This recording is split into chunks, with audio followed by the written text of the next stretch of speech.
Hello developers, here's a question nobody asks in iOS interviews, but every engineering lead should be asking in 2026. How does your mobile app fit into the rest of the business? Not the code base, not the sprint. The business, the infrastructure, the long-term technology direction of the organization you are building for. If you cannot answer that clearly, you do not have a mobile architecture strategy. You have a collection of features and a deployment target.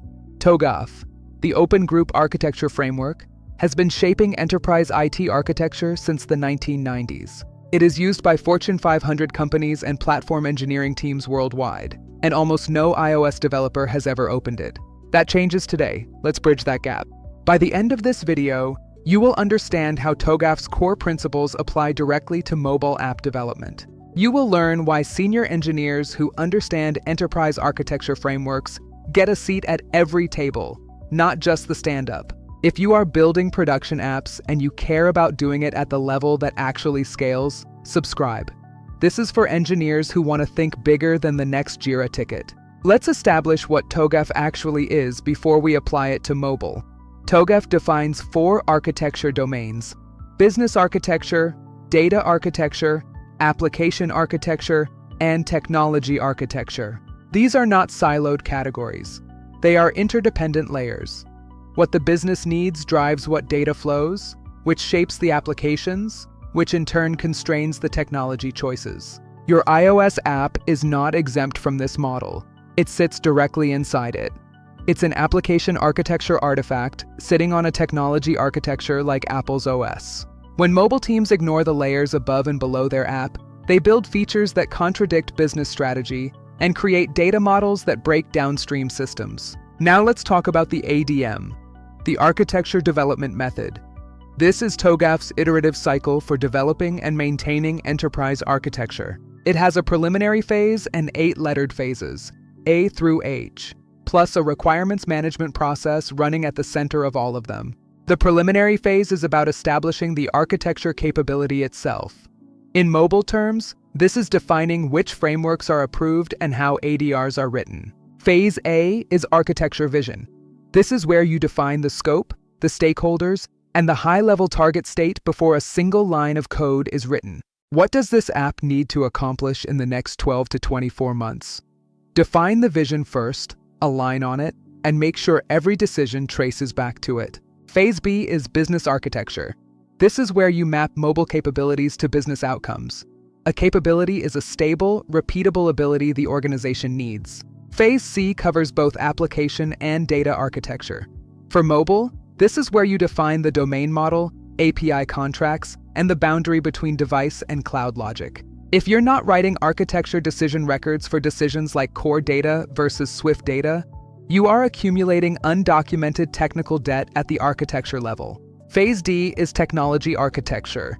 This is where you document your floor and ceiling iOS versions, your CI/CD platform, and your third-party SDK dependencies. Phase D forces you to identify where the technology layer creates constraints. Every WWDC announcement or SDK deprecation is a Phase D risk you need to map. Phase E is where you evaluate build versus buy decisions. Do you build your own analytics or integrate a vendor? TOGAF gives you a structured lens beyond just cost. Phase F translates target architecture into a prioritized roadmap. This is where you decide the dependency order for extracting modules from a monolith. This phase is where good architecture intentions survive contact with reality. It's the sequence plan for moving from your current state to your target state. Phase G is implementation governance. It ensures what gets built conforms to the design. In mobile, this maps to PR checklists and architecture health reviews. Phase H is architecture change management. It's the process for assessing new business requirements or platform pivots, like Apple's annual OS releases. At the center of it all is requirements management.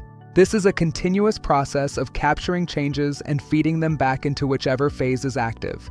I want to stop here and say something that might reframe this entire video for you.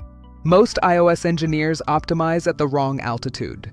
When the business asks why the app cannot scale, or why integrating a new payment provider took 3 months, those are not code problems. Those are architecture problems. The engineers who become indispensable are the ones who can walk into a room and speak the language of capability gaps and technology risk. TOGAF gives you that vocabulary. Let me make this concrete. Imagine you are the lead engineer for a fintech app expanding into 3 new international markets with different regulations and payment rails. Without TOGAF thinking, you start building per-market branches and per-market feature flags, creating a nightmare that nobody can fully reason about. With TOGAF thinking, you map the capabilities required, localized identity verification, and region-specific payment processing, stable capabilities that survive feature rewrites. By Phase C, you design an application architecture where market variable capabilities are abstracted behind protocols. The core app knows the interface, not the specific provider. TOGAF is not a silver bullet. It's a framework, which means it requires judgment to apply well. You need the discipline to ask better questions before the code is written. If you are building a real iOS app and you need senior-level guidance to scale it the right way, visit tonytrejo.com and let's talk. Thumbs up and subscribe. See you in the next video.